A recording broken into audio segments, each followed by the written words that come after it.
Hey there, Dr. Avinash here. Welcome to this NEET podcast. Today's topic is going to be breathing and exchange of gases based purely on NCERT textbook because this is where the majority of the questions are coming from. So, why don't you grab your book, flip to page number 183 so that we can start this chapter number 14, breathing and exchange of gases. I will go paragraph wise so that you can understand everything. Okay, so let's dive right into this chapter and get full marks. Let's begin.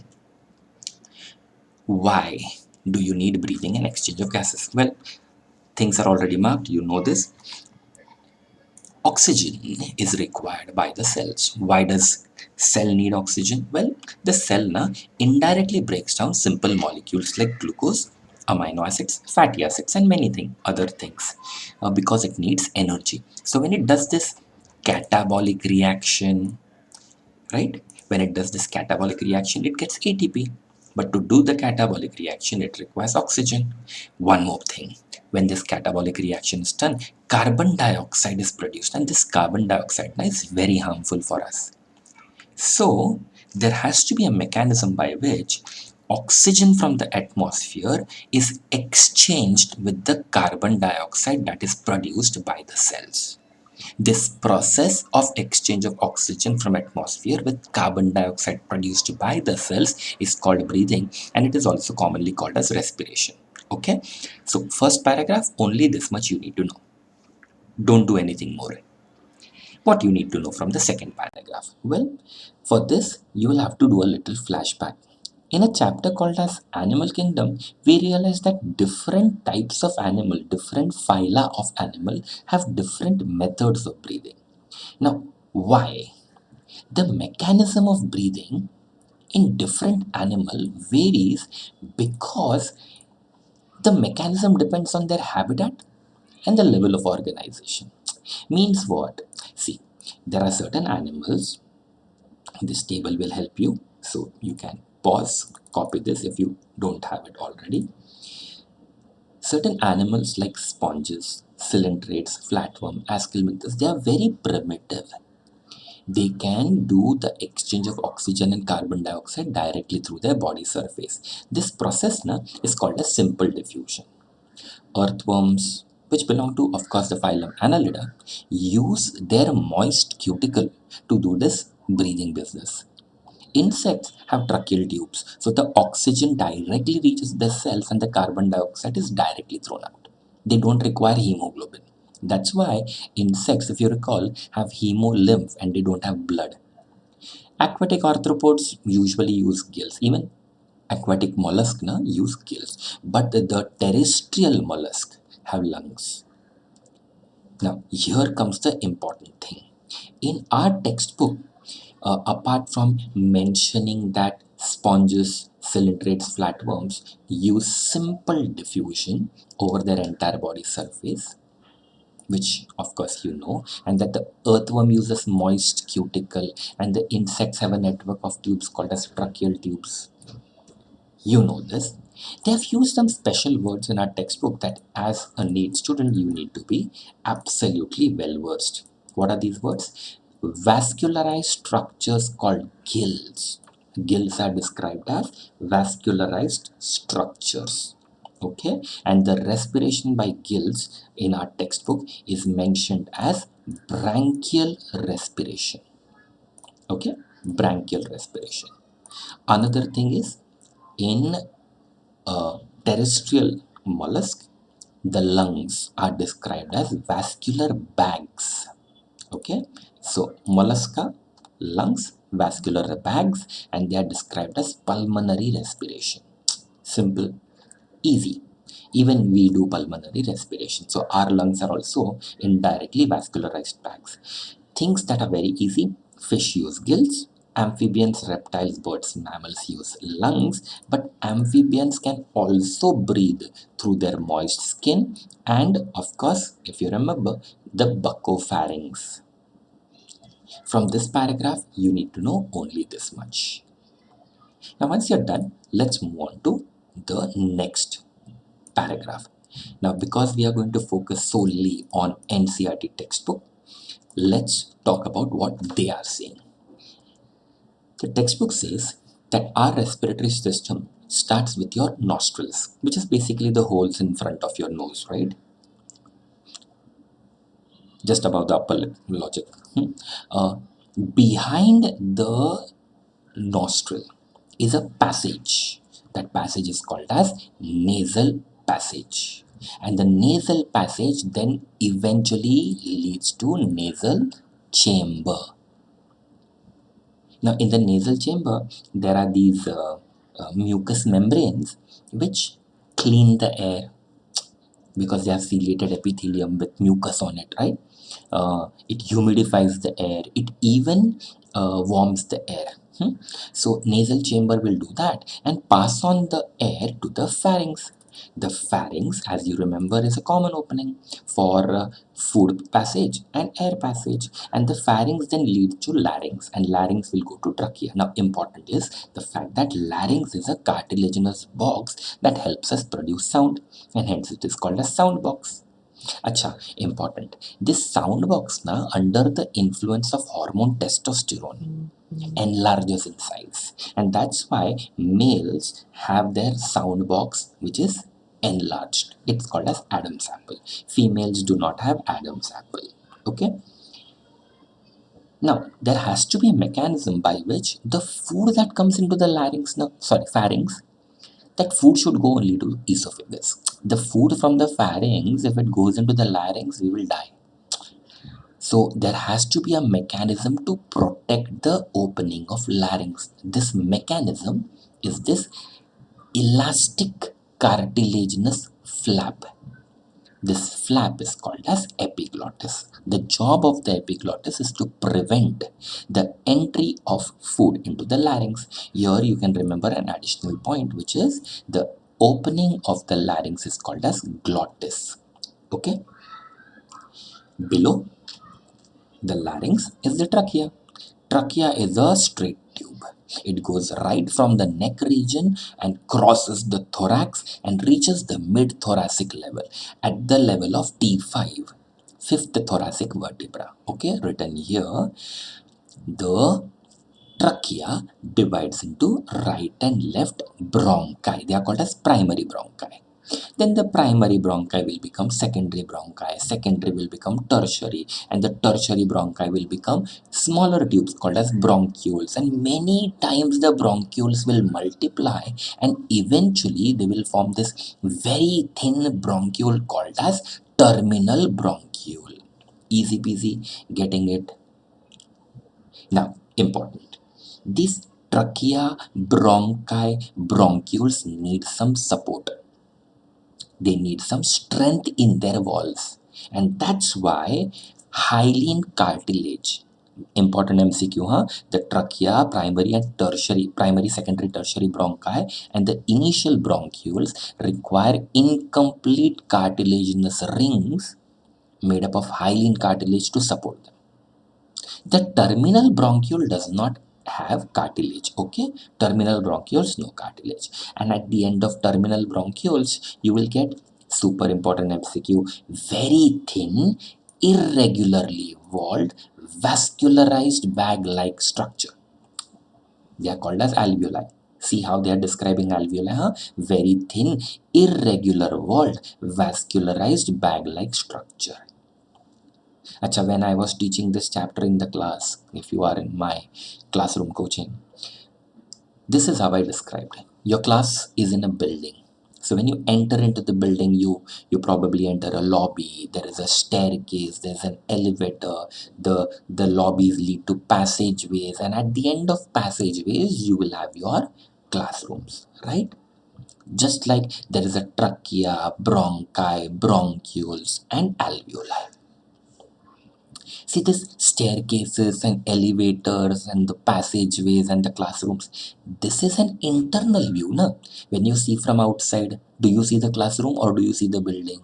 You see the building from outside. Similarly, this branching network of bronchi, bronchioles, alveoli, all internal description. Getting it? When seen from outside is the lung. Simple. So what are lungs? Lungs is the sum total of branching network of bronchi, bronchioles and the alveoli. How many lungs do you have? Two of them. And these two lungs have to move all the time. And that's why you require a double layered membrane called as pleura to provide a friction-free movement. See, when it is double layered, there will be one belonging to the outside. Outside means the thoracic wall. Getting it? And one membrane will be inside. Inside means on the lungs. So the outside membrane, the one in contact with the thoracic wall, the inner side of the thoracic wall,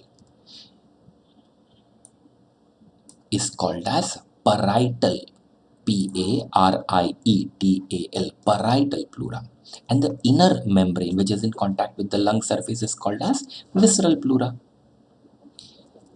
Some super important MCQs coming up. First, from the external nostril up to the terminal bronchiole, this is called as the conducting part.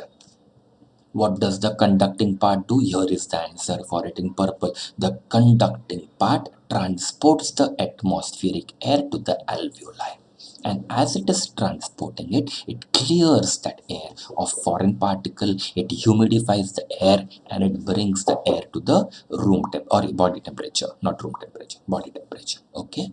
That is the job of the conducting part. Does oxygen carbon dioxide exchange takes place here? Not at all. The alveoli and their ducts, the alveoli and the alveolar ducts, they form the exchange part or the respiratory part. What does the respiratory part do? Again, the last line in the purple here. Exchange part is the site for actual diffusion of oxygen and carbon dioxide between the blood and the atmospheric air. Simple. Cool?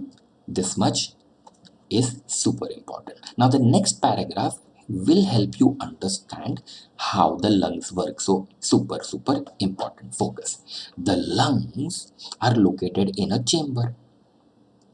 The chamber is called as thoracic chamber. Okay, and it is airtight chamber. What is this thoracic chamber made up of? Here it is made up of 12 pairs of ribs. Flashback chapter, locomotion and movement. The 12 pairs of ribs are 7 pairs of true ribs, right? Also called as vertebrosternal ribs. 8th, 9th, 10th ribs are called as false ribs, also called as vertebrocostal ribs. And the 11th and the 12th ribs are called as vertebral ribs or the floating ribs. Easy? So 12 pairs of ribs on the side. Below is the diaphragm. In front is the sternum, and behind are the 12 thoracic vertebrae. So this entire thing now is a closed box. Now because this is an anatomically closed setup, the idea is if you change the volume of the thoracic cage, if you change the volume of the thoracic cage, automatically the volume of the lungs will also change. So if you increase the volume of thoracic cage, it will increase the volume of the lungs. If you decrease the volume of the thoracic cage, it will decrease the volume of the lungs. And this is very important because again written here in purple, an arrangement is important because essential for breathing. We cannot change the pulmonary volume directly. We can't change the lungs volume directly. We have to do it indirectly. And this setup, this closed airtight chamber type setup is important for breathing. Okay. Now you can basically skip this part which I have not highlighted. These steps will automatically become clear by the end of today's podcast. Next important step would be mechanism. Hey, what is breathing? Breathing is two things. Breathing in, breathing out. Breathing in, you take the atmospheric air in. Breathing out, you release the air from your lungs out. How does our textbook describe it? Inspiration is during which atmospheric air is drawn in, right? And expiration is when the alveolar air is released out. Now, how do you do this movement of air in and out of the lung? Array, we create gradient, we create pressure gradients. Pressure gradient between lung and the atmosphere. Pressure gradient between lung and the atmosphere. So, inhalation, inspiration can only happen if the pressure inside the lungs, do I have a better word for that? Of course, yes, intrapulmonary pressure. See, intrapulmonary pressure. So the pressure inside the lungs should be lower than the atmospheric pressure. Another way of saying the same thing, the pressure inside the lung should be negative with respect to the atmospheric pressure. If you have this scenario, air will automatically go in. Getting it? And during exhalation, what should happen? During exhalation or expiration, the intrapleural pressure should be positive. It should be higher than the atmospheric pressure. Easy peasy. So how do you create that pressure gradient? How do you create a negative pressure inside the lung so that inhalation takes place? How do you create a positive pressure so that exhalation takes place? This is where you will use some muscles. The muscles used are: one, diaphragm. It's a specialty of mammals. Two, the other muscle is between the ribs. Ribs are called as costa. Ribs are called as costa. So muscles between the ribs will be called as intercostal muscles. Getting it. And in between the ribs, there are two muscles. There is one muscle called as external intercostal and the second one is called as internal intercostal. These muscles are going to help in generating the pressure gradient. Simple. Now, this is how I used to remember it. It will definitely help you. I used to remember it as I is for E and E is for I. Now, what the heck is this? Internal intercostal muscle causes exhalation. Getting it? Internal intercostal is for exhalation or expiration, and external intercostal muscle is for inhalation. Easy peasy. So this is what is going to happen. We are trying to breathe in. We are going to do inspiration. So our diaphragm is going to contract. Now, according to our textbook, okay, because textbook is supreme, we don't challenge NCERT textbook. The contraction of the diaphragm increases the volume of the thoracic cage, in which axis? Antero-posterior axis. This is super important MCQ, remember that. The volume of the thoracic chamber increases in the antero-posterior axis because of contraction of diaphragm. And what will happen when the external intercostal muscles contract? When they contract, they will lift the other ribs upwards. They lift the ribs upward. They lift the sternum also. And because of this lifting, there is an increase in the volume of the thoracic chamber in the dorsoventral axis. So, important. Diaphragm cost increased in the anteroposterior axis. External intercostal caused an increase in the dorsoventral axis. And something from your physics you probably know, volume is inversely proportional to pressure. Getting it? So if you increase the volume, you know what is going to happen? The pressure will automatically decrease. That is exactly what is happening now. The overall increase in the thoracic volume will cause increase in the pulmonary volume, and increase in the pulmonary volume will cause decrease in the intrapulmonary pressure. And the moment the pressure inside the lungs decreases, atmospheric air will directly go from outside the lungs to inside the lungs. That is inhalation, that is inspiration. And during exhalation, exact ulta, exact opposite. The diaphragm will relax, the intercostal muscles, external, will relax. It will bring the diaphragm back to the original position. It will bring the sternum and the ribs to their original normal position. So what is going to happen? Now the decrease in the thoracic volume take place. But we already said, See, here is where you need to remember this point here. See, the setup was such that if you change the volume of the thorax, you will get a similar change right now. So here also, this is exactly what we are trying to say, huh? When you reduce the volume of the thorax, automatically the intrapleural or intrapulmonary volume will also decrease. And then we know this volume and pressure are inversely proportional. So if the volume goes down, the pressure goes up, right? No? So if the intrapulmonary pressure increases, see what is going to happen? Expulsion of the air, that is called as expiration. Simple it is. The chapter is very, very smooth and silky like butter. Very easy. Cool. Acha, can you change the strength of inhalation and exhalation? Of course, yes. How? Array, we can push out air by using our abdominal muscles, like during sneezing and coughing. We can do that.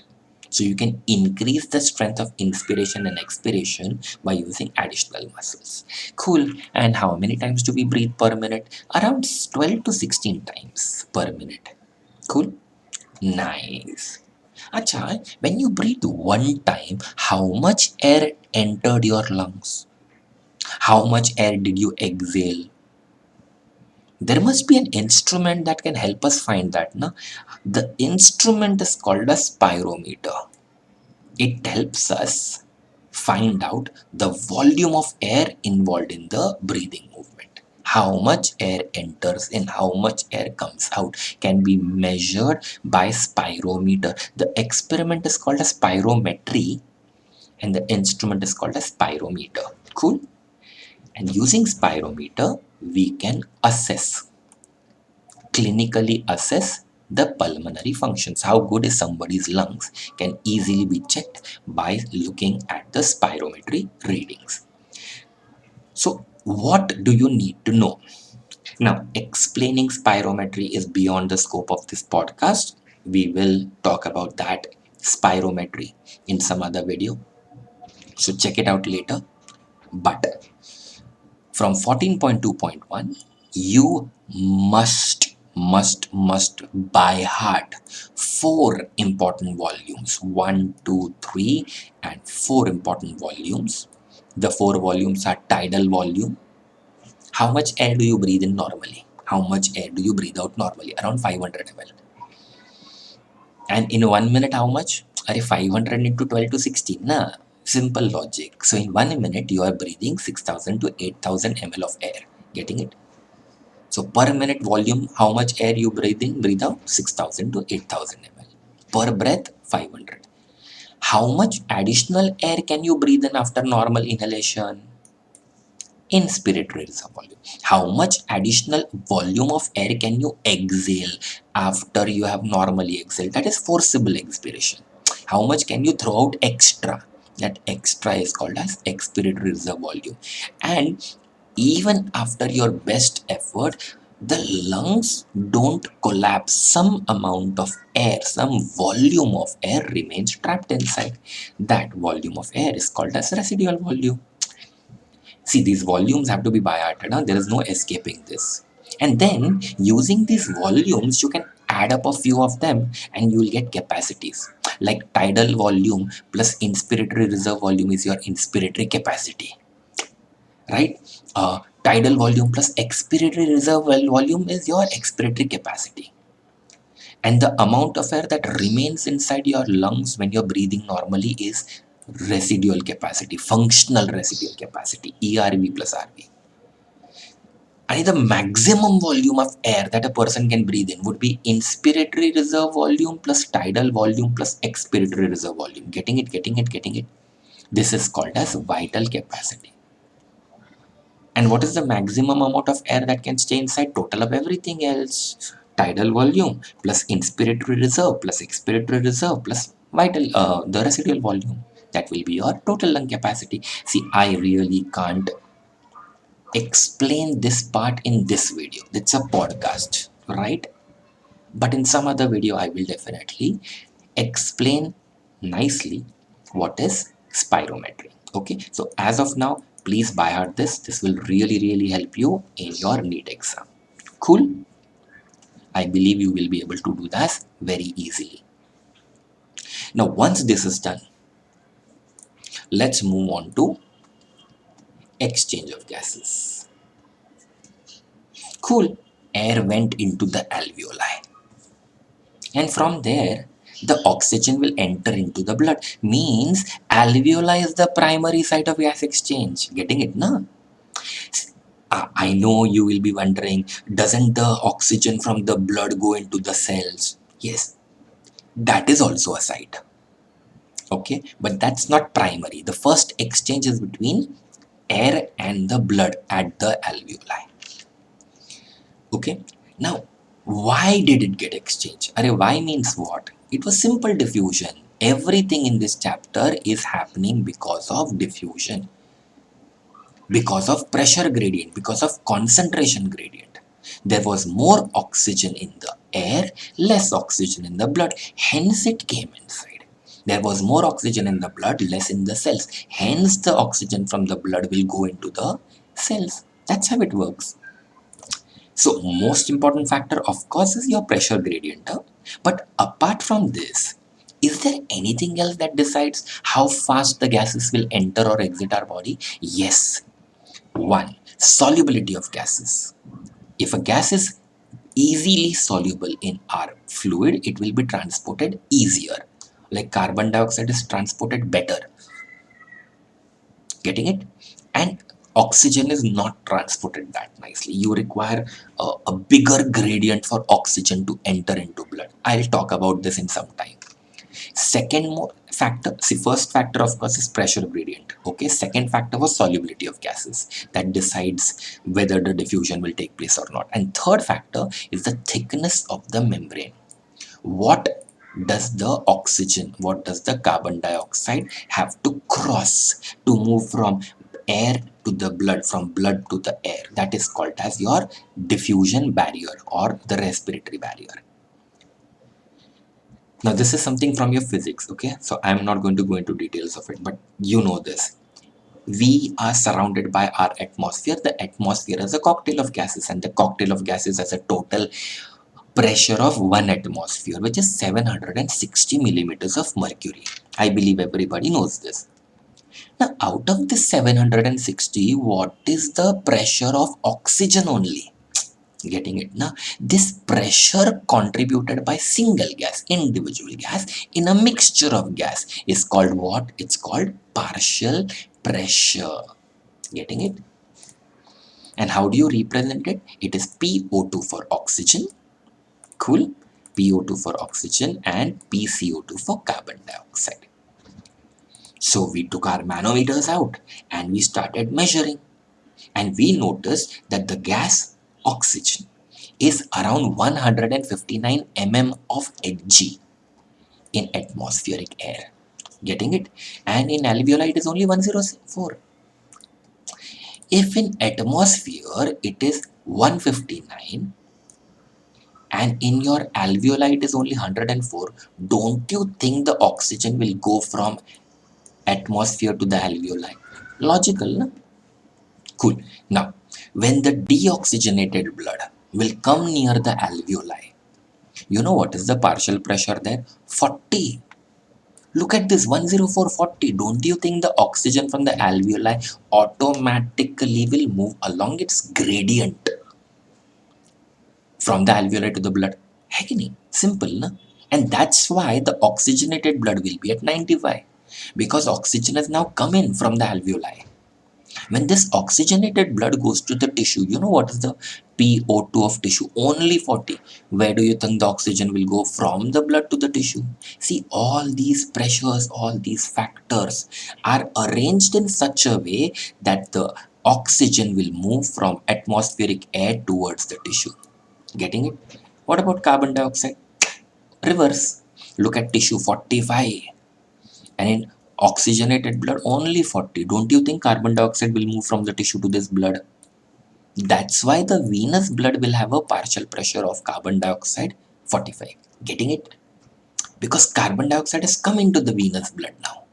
And when this venous blood reaches the alveoli, what is the partial pressure of CO2 in the alveoli? Only 40. See, don't you think it will give it away? And what about atmosphere? Only zero point 0.3. So, of course, carbon dioxide will go out. The entire arrangement is such that carbon dioxide will go from the tissue to the atmosphere and oxygen will go from the atmosphere to the tissue. This is exactly what they are trying to explain here. And this is a very important diagram based question. So please do this properly. Whatever I'm explaining is same in the diagram based question. Clear? Now, before we move ahead, have a look at this table one more time. Look at the difference between the blood oxygen 95 and tissue oxygen 40. There is a difference of 55 mm of Hg. Getting it? But look at carbon dioxide 45 40. Only 5 mm Hg difference. Why this partiality? Array, it's not partiality. See what is happening now? That carbon dioxide na is more soluble. Carbon dioxide is more soluble as compared to oxygen. And that's why carbon dioxide can diffuse faster at a lesser partial pressure difference. Getting it? This line is super important because the solubility of carbon dioxide is 20 to 25 times higher than that of oxygen. That carbon dioxide, the amount of CO2 that can diffuse across the membrane. Which membrane? Diffusion membrane. Per unit difference in partial pressure is very much higher. Now the question in your mind would be, what the heck is this diffusion membrane? What is given here in the diagram? It is made up of three things, three major layers. Super duper important. First layer, the thin squamous epithelium of the alveoli. That's your first layer. Second, the endothelium, which is again squamous epithelium. And the third layer is the common sandwiched basement membranes. Getting it? A thin basement membrane of the squamous epithelium of the alveoli plus the basement membrane of the endothelium together they are called as the basement substance. Getting it? One more time. What are the three layers? The three layers are: one, the squamous epithelium of the alveoli. Second, the squamous epithelium called as the endothelium of the capillaries. And the third is this common basement membrane sandwich between the two. That is called as the basement substance. But then according to our textbook, the thickness is less than 1 millimeter. So it's very, very thin. Again, we don't challenge the textbook, okay? The thickness is less than 1 millimeter and hence all the factors favor diffusion of oxygen from the alveoli to the tissue and carbon dioxide from the tissue to the alveoli. Easy. This chapter is super, super, super easy. Cool. Now, how is oxygen and carbon dioxide transported? Well, the oxygen and carbon dioxide are transported by, just 1 second, this mechanism here. Okay. Oxygen from the alveoli first comes to the plasma. And around 3% of oxygen remains dissolved in the plasma and goes to the tissue. The tissue can only take the plasma dissolved oxygen. Simple, easy peasy, simple to understand. Acha, 3% dissolved is not enough. Huh? So what about the remaining 97%? The remaining 97% of oxygen is transported in combination with hemoglobin. One hemoglobin molecule can transport about 4 oxygen molecules. So 4 O2 can be transported by a single single hemoglobin molecule. What about carbon dioxide? Carbon dioxide has a different story. The carbon dioxide that is made in the tissue first comes into the plasma. Now it has following three options. Option number one, remain dissolved. The one shown below is the dissolved version. 7% of carbon dioxide remains dissolved. Percentage is super important. 7% dissolved. Carbon dioxide can do another thing. It can enter into RBC and form a partnership with hemoglobin to form a product called as carb amino hemoglobin. Do not confuse it with carb oxyhemoglobin. A carboxyhemoglobin is with carbon monoxide. This is this is carb amino hemoglobin. Around 20 to let's say around 25% of carbon dioxide is transported in this particular format, the carbamino hemoglobin. But carbon dioxide has one more mechanism. Around 70% carbon dioxide travels like this. The carbon dioxide enters into the RBC. Inside the RBC, there is an enzyme called as carbonic anhydrase. This enzyme causes reaction of carbon dioxide with water to form H2CO3. H2CO3 splits into H plus and HCO3 minus. Okay? Now certain things I am explaining that are correct but beyond the scope of your NCERT textbook. If you understand this, great. This bicarbonate ion, RBC does not like it.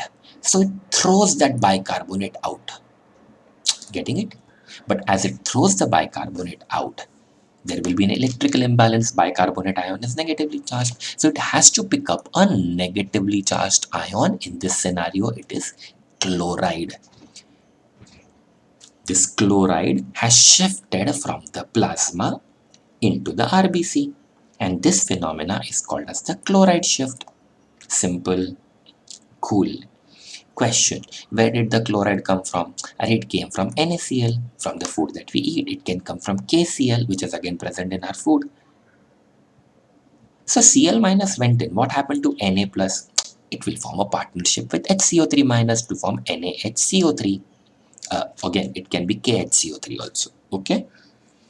And because of this 70% transport now is described as transport in the form of bicarbonates. And once this bicarbonate reaches the lung, everything happens in the reverse manner. This HCO3 minus goes inside, carbonic anhydrase does the reverse reaction, carbon dioxide is produced, and the carbon dioxide is then thrown out. Pretty simple, pretty simple. It is easy. Frankly, it is very, very easy. Okay. So, as far as we are concerned, we have done the following things. Okay. I'm just explaining to you where I have done this from. Later on, you might remember this particular flow chart, like diagram that is given on the right side, and do it properly. Okay. So, things that you should know by now. One, blood is the medium for transport of oxygen and carbon dioxide. We know this. 97% is transported by RBC, which is hemoglobin के साथ oxyhemoglobin. Remaining 3% is dissolved in the plasma. Cool. Remaining 3% dissolved in the plasma. 20 to 25% is inside the RBCs. Carbon dioxide inside the RBCs. We'll call it carb amino hemoglobin. 70% is in the bicarbonate form, sodium bicarbonate or potassium bicarbonate, and 7% is dissolved. So now that we remember the percentages, let's discuss transport of oxygen. Who transports hemoglobin? What is hemoglobin? Well, recall chapter biomolecules. Hemoglobin is a red colored iron containing conjugated protein, alpha to beta 2. 4 chains, right? Oxygen can bind with hemoglobin in a reversible manner. Please note, it's oxyhemoglobin, not oxidized hemoglobin. Getting it? One hemoglobin, how many molecules of oxygen? 4 molecules of oxygen. Now the question was, what decides whether hemoglobin will pick up oxygen or give away oxygen? What decides whether hemoglobin will pick up oxygen or give away oxygen? Because at lungs, hemoglobin is taking oxygen, at tissue, hemoglobin is giving oxygen. And what scientists realized was this binding is primarily, again MCQ, primarily dependent on, related to partial pressure of O2. Read your question properly. What is it primarily dependent on? Primarily, it is dependent on partial pressure of O2. Other factors are partial pressure of carbon dioxide, hydrogen ion concentration, and temperature. Easy peasy. Now, when you plot a graph of increasing concentration of oxygen or PO2, increasing PO2 versus percent saturation of hemoglobin, you get a sigmoid curve. This curve is called as oxygen dissociation curve. Okay, easy enough, manageable. I hope so. Super important. And here, from one of the textbooks that you probably have or from the class's notes, you need to remember the shift of the curve to the right and the shift of curve to the left. For people who are hearing this podcast for the first time, this graph can move to the right or to the left. And there are factors that can cause shift to the right. These factors that move the graph to the right side is in the tissue, okay? Right is equal to tissue. So the factors which cause this shift are: 1, low PO2; second, high PCO2; third is high levels of H plus, and fourth factor is low pH.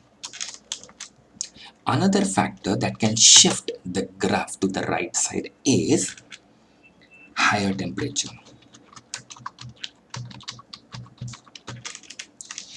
There's also one factor called as the 2,3 BPG. Now, what is this 2,3 BPG? 2,3 BPG is actually a molecule that is found only in RBCs. 2,3. It's bis, bis phosphoglycerate. Now, if somebody asks you what are the factors that will shift the curve to the left, you will write the exact opposite. Means high PO2, low PCO2, low H plus concentration, higher pH, lower temperature, stuff like that. See, this entire paragraph exactly describes what I am just describing. Okay. Also, one important MCQ is this. Under normal circumstances, every 100 ml of oxygenated blood delivers 5 ml of O2. Okay. Now, when we talk about transport of carbon dioxide, we already know that carbaminohemoglobin 20 to 25%. Again, what decides whether hemoglobin will bind to carbon dioxide? The partial pressure of carbon dioxide is decided. Sorry. One more time. The binding is dependent on the partial pressure of CO2. And who decides whether CO2 will bind or not? PO2. Again, one more time. If the PO2 of carbon dioxide is higher, then carbon dioxide will bind to hemoglobin. And who affects this binding? PO2. Getting it? Important statements, must know properly.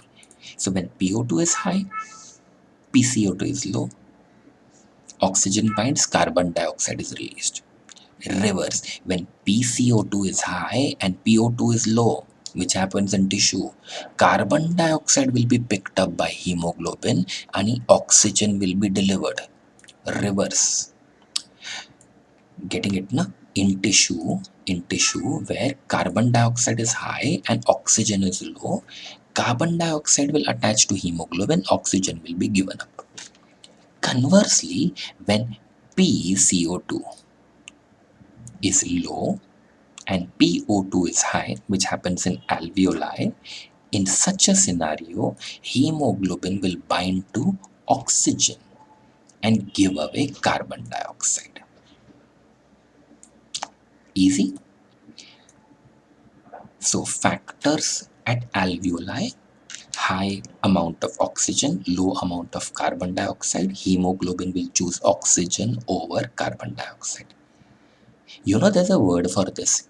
Haldane's effect. Haldane. Haldane's effect is when, because of high levels of oxygen, hemoglobin dumps carbon dioxide. And the other way around, because of carbon dioxide, when hemoglobin will give up oxygen, that happens in tissue, that is called as Bohr's effect. Bohr, Bohr's effect. Okay. We already know carbonic anhydrase enzyme, which is present in high quantities in the RBC, but it is also present in plasma. But generally, it is in the RBC. Cool. And that's why this reaction, this transport in the form of bicarbonates, takes place only in the RBC. Cool. You already know the reaction. This should be easy. Important is this: for every 100 ml of deoxygenated blood, 4 ml of carbon dioxide is delivered to the alveoli. Easy, simple, very, very fine. Cool. Give me a thumbs up if you're understanding things. Okay, and if you don't understand, let me know. Now, who controls respiration? Well, depending on the demands of the body, depending on the demands of the body tissue, human beings have an ability to maintain and moderate the respiratory rhythm. Means what? See, when you are running and your body needs more oxygen and producing more carbon dioxide, you want to throw that carbon dioxide. You will breathe faster, you will breathe deeper, right? But conversely, when you're resting and not doing much, you require less oxygen, you're producing less carbon dioxide, your respiratory rate will be low. See, and these things should happen at a subconscious level. Huh? You're not supposed to think about breathing, it just happens. So, of course, there will be a center in your brain that must be controlling it, which means your regulation of respiration is done by neural system. Where exactly is this center? A specialized center is present in the medulla part of the brain. This center is called as the respiratory rhythm center. Respiratory rhythm center. And what does it do? Well, it causes the primary control. Primary control means when to breathe in, when to breathe out. It is primarily responsible for regulation. Super important. Which center is primarily responsible? The respiratory rhythm center. And who's controlling the respiratory rhythm center? There is another center in the pons. This is called as pneumotaxic center. And what does pneumotaxic center do? Well, pneumotaxic center moderates the function of respiratory rhythm center. Means what? See, when the pneumotactic center or the pneumotaxic center controls the RRC, respiratory rhythm center, it can reduce the duration of inspiration. And by reducing the duration of inspiration, see, if the time taken to inhale is less, don't you think per minute you will breathe more number of times, right? So instead of breathing 12 to 18 times, the person might breathe 20 times or 30 times because his respiration, the duration of respiration has shortened. So you're altering the respiratory rate by altering the time for inhalation. And who tells these centers that the carbon dioxide is more, oxygen is less, or whatever? A chemosensitive area. Let's call it a chemoreceptor area or the chemosensitive area. It is near the respiratory rhythm center. It is highly sensitive to carbon dioxide and H plus.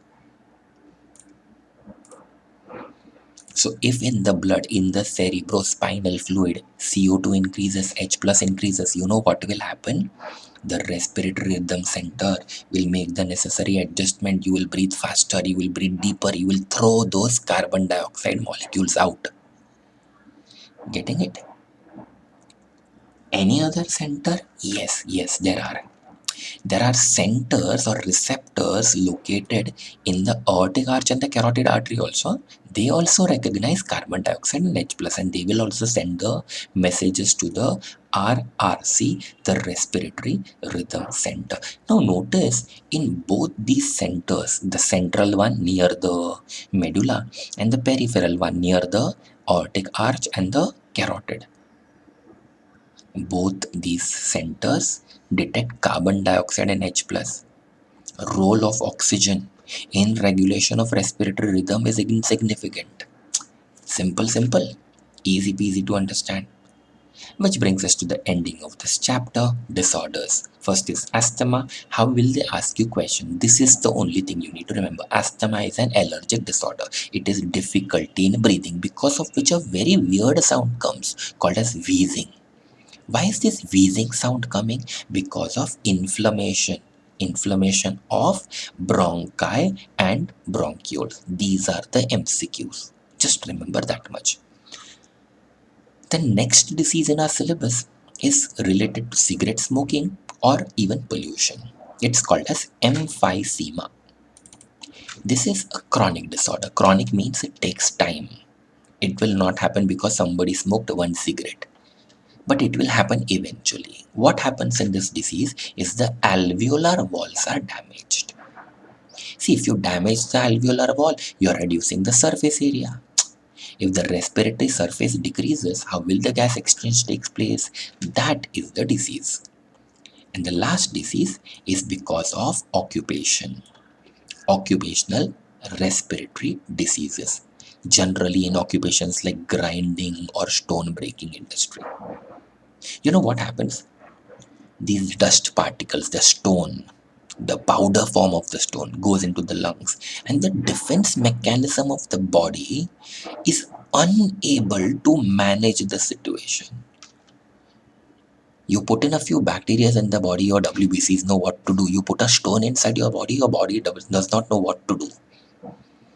And because of this, long-term exposure to those stone powders will cause inflammation, and the entire lung will be filled with fibrotic tissue, fibrous connective tissue. You know what is the condition called as fibrosis? Not a good condition at all. It causes serious lung damage. What should be done? Well, at least give protective mask to these people.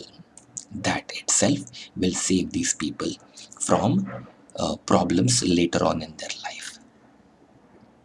So there you have it, the entire chapter in a podcast format. I hope you have understood the entire NCRT textbook. This podcast has a simple motto: help you finish your textbook in the shortest time possible. Clear? So in less than 1 hour, one chapter is done. I hope you have ample time to finish off your theory, the MCQs, and then come back for yet another episode of NEET Podcast Biology by Dr. Avinash for the future doctors. Till the next time we meet, take care, keep studying, keep rocking. Bye bye.